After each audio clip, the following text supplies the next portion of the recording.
I'm Shelby Conley.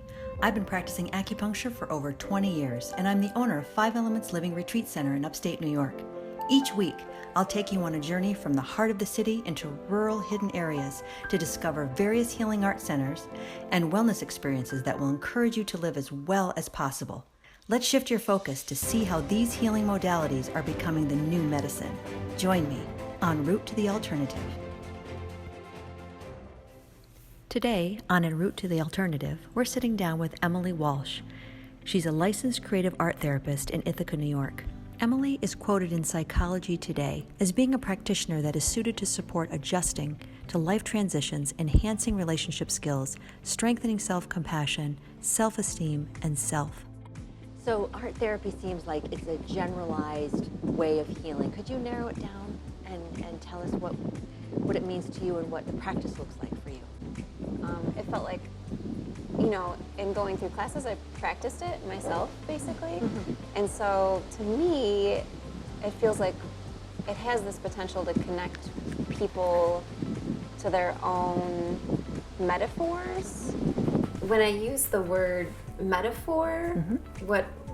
what I mean is that we have ways that we think about ourselves. We have stories that we tell ourselves about who we are. Mm-hmm. That's what I mean when I say metaphor.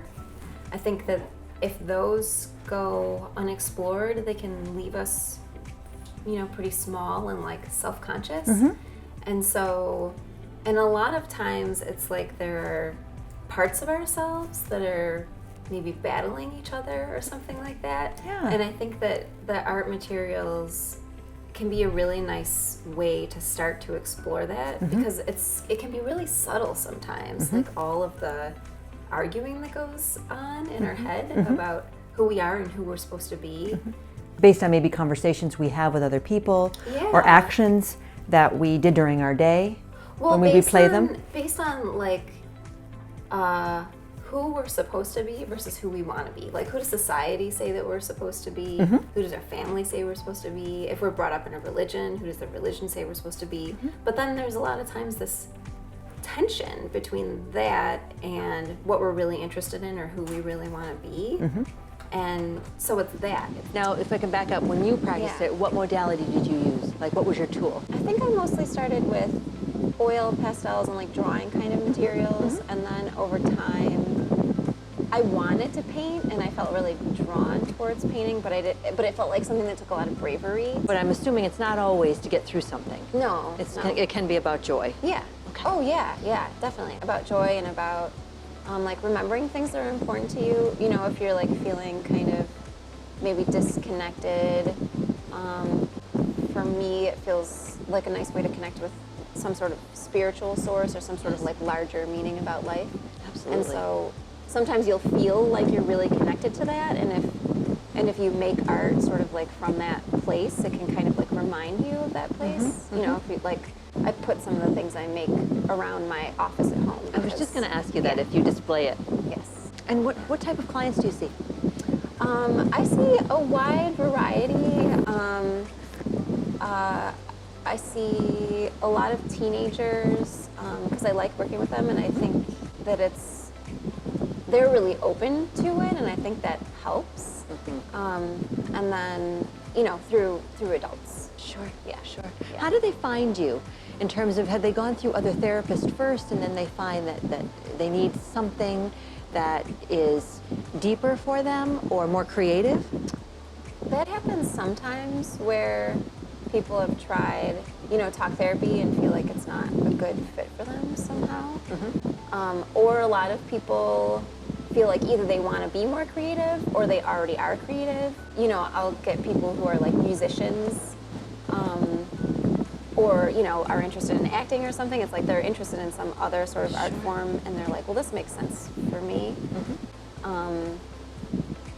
And then, like I said, other people, sometimes it's kind of like, I don't even know if I want to do this, and I don't, I am very comfortable also just purely doing talk therapy. Mm-hmm. So it's a real mix with people where, I have some clients who like, we just talk.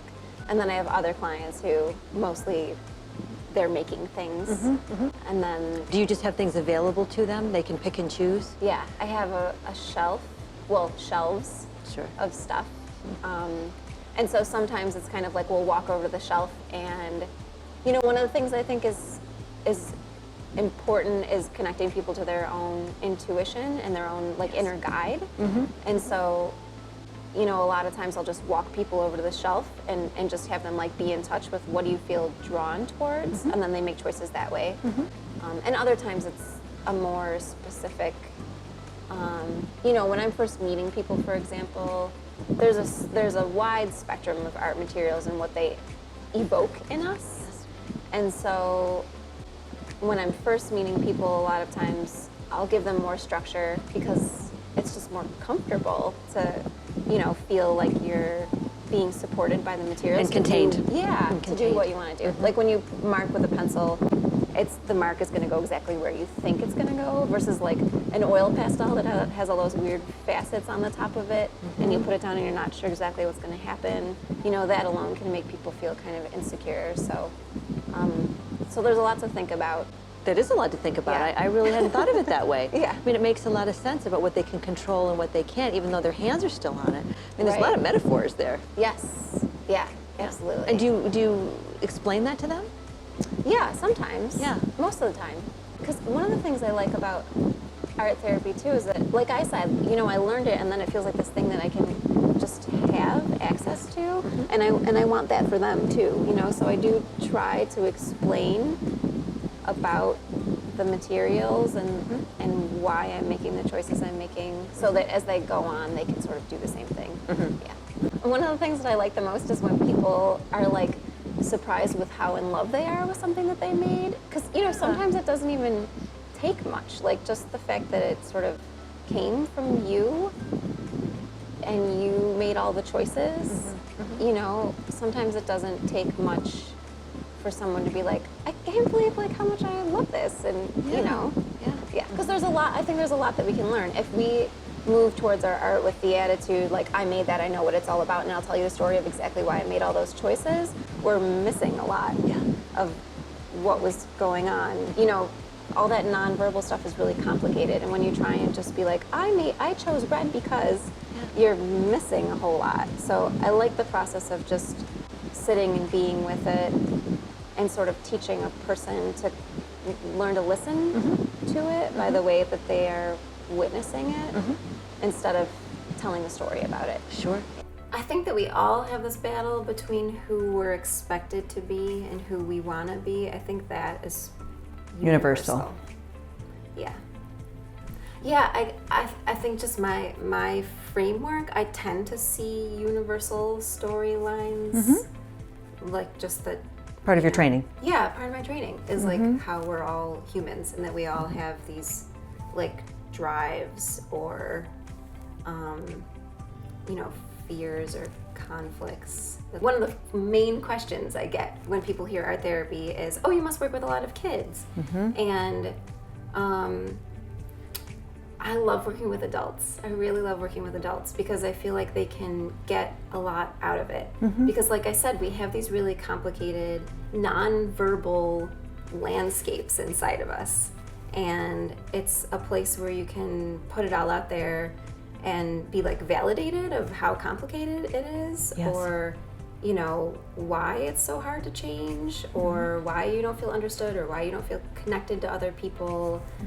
So do you think with all the tools you have here, people are more drawn to one thing that they go to first? A lot of times people start with pencils, because like I was talking about earlier, they are familiar and they're easy to manipulate, and so people feel like fairly confident that they can make something that looks like what they want it to look like. Yes. Yeah. Yeah, there's some safety with the lines. Yes. Yes. You know, like oil pastels, sort of things like those, you know, people tend to be comfortable with. And collage, too, that people love and are very comfortable with because it's, you know, it's these images that you just get to cut out and put together. I'm used to working with individuals who are exploring like themselves, and a lot of times they're exploring their connection to their family, but mostly it's in relationship to, you know, themselves and who they are. So Sure. it is more rare for people to sort of focus purely on other people in the session.